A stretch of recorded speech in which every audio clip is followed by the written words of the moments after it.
Imagine being one of Egypt's elite archers, trained since childhood to put arrows through coins at 100 paces, watching 50,000 of your brothers die around you because you physically cannot release your bowstring without damning your soul for eternity. 525 BC. The mighty Egyptian Empire, builders of the pyramids, masters of the Nile, unconquered for 3,000 years, fell to Persian invaders not through superior weapons or tactics, but because their soldiers refused to shoot arrows at cats tied to enemy shields. This is the true story of history's most bizarre yet brilliant military victory, where psychological warfare defeated physical superiority. Think about the mathematical impossibility. 50,000 Egyptian casualties versus just 7,000 Persian losses. A 7-to-1 kill ratio achieved not through better combat, but through exploiting religious beliefs so deep that soldiers chose death over sacrilege. The fall of Egypt's last native dynasty changed the ancient world forever, and it happened because Persian king Cambyses II discovered the ultimate weapon. Faith itself turned against believers. But here's what makes this battle truly insane. Cambyses spent 40 days marching across desert with thousands of cats, ibises, and dogs, creating history's first combined theological military operation. His soldiers had sacred animals tied to their shields, painted images of Egyptian gods on their armor, carried cages of holy birds between infantry ranks. The Egyptians could see their enemies clearly. They could aim perfectly, but their hands wouldn't release arrows, knowing that every shot might kill creatures sacred to Bastet, Thoth, and Anubis. This isn't mythology or legend. This is documented psychological warfare that proves sometimes the strongest fortress is worthless if defenders won't man the walls. The sharpest arrows are useless if archers won't draw their bows. The year 525. BC found the ancient world in upheaval. The Persian Empire under Cyrus the Great had swallowed kingdoms from India to Anatolia through military genius. Now his son Cambyses II, known as the Mad King's heir, set his eyes on the last great independent power, Egypt. But Cambyses wasn't the battle-hardened conqueror his father was. Where Cyrus inspired loyalty through mercy, Cambyses ruled through fear and paranoia. Persian nobles whispered about his violent temper, his murderous rages, his obsession with conquering Egypt. Some said he'd murdered his own brother Bardia to secure the throne. What they didn't know was that this instability would make him the perfect conqueror for Egypt, because only someone willing to think beyond conventional warfare would weaponize cats. Across the Mediterranean, Egypt faced its own succession crisis. The great pharaoh Amasis II had just died after 44 years of prosperous rule, leaving the throne to his son Psamtik III. At barely 23 years old, Psamtik inherited an empire at its most vulnerable moment. He trained for ceremony, not combat. He knew religious rituals, not military tactics. His generals were old veterans of peaceful decades. His army hadn't faced serious threats for generations. Egypt had relied on geography, deserts, and seas for defense. They were about to learn that deserts couldn't stop Persians who understood psychology better than geography. But the real danger came from within, from a traitor who knew Egypt's deepest secret. Enter Phanes of Halicarnassus, the Greek mercenary who'd served Amasis loyally for years, rising to command Egypt's foreign troops. Something. History doesn't record what turned him traitor. Perhaps Persian gold. Perhaps revenge for some insult. Perhaps simple ambition. What matters is that Phanes knew Egypt's fatal weakness. The one thing Egyptian soldiers valued more than victory, more than their own lives, more than their pharaoh. Egypt, in 525 BC, was a deeply religious society where faith governed every aspect of life. The goddess Bastet, protector of home and hearth, commanded special devotion. Her sacred animal, the cat, wasn't just revered. It was protected by law with death as punishment. Kill a cat, even accidentally, and face execution.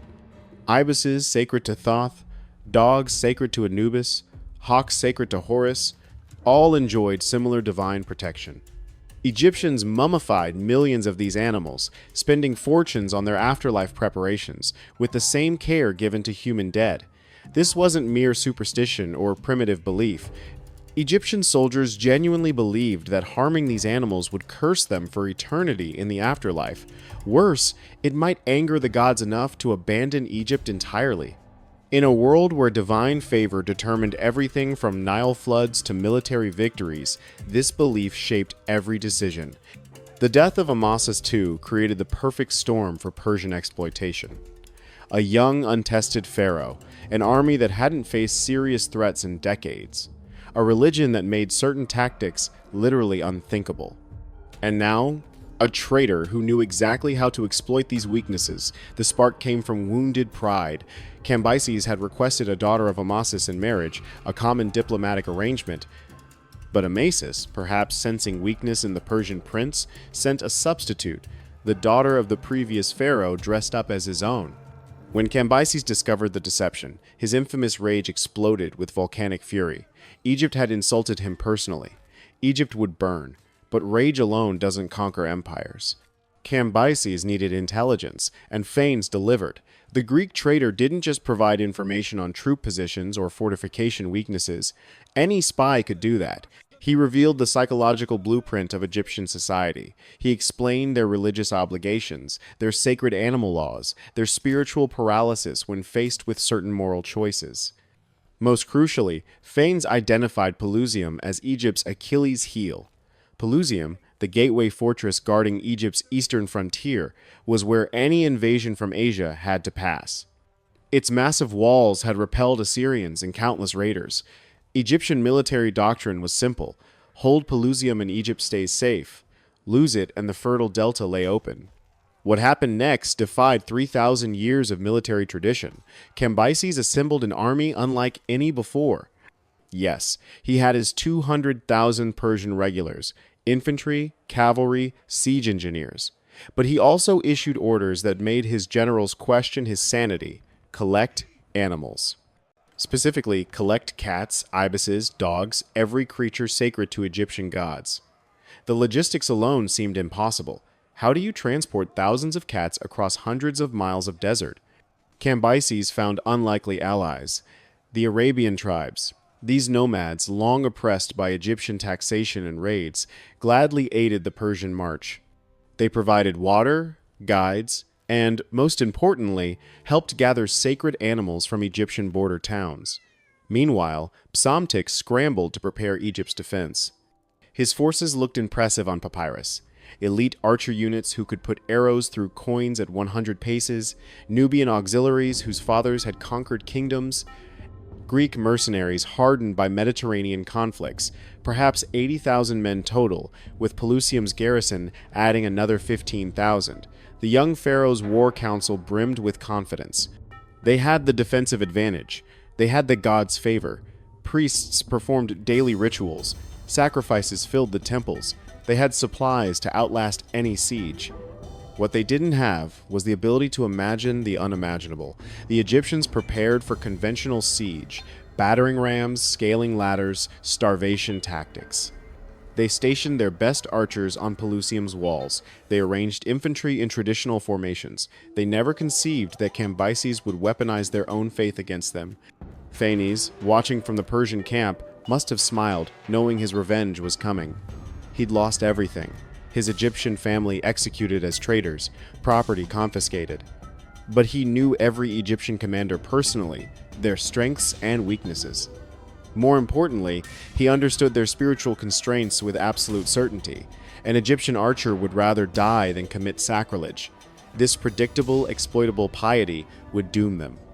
The Persian army's approach took 40 days across the Arabian desert, 40 days of marching with not just soldiers and supplies, but thousands of animals.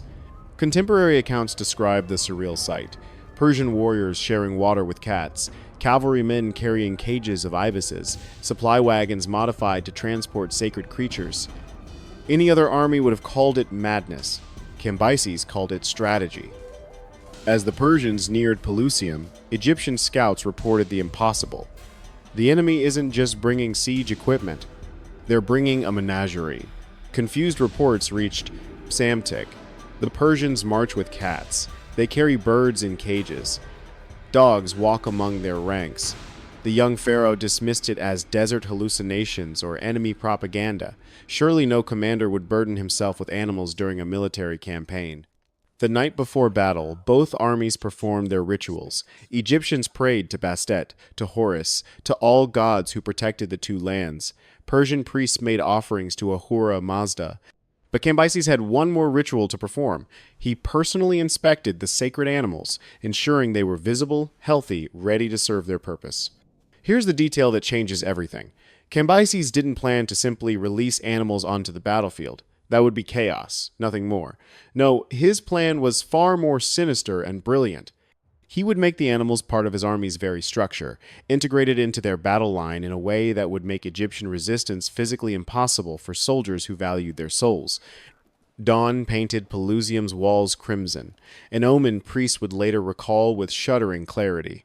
The Egyptian army had taken position. Archers lined the fortress walls, infantry arranged in defensive formations before the gates.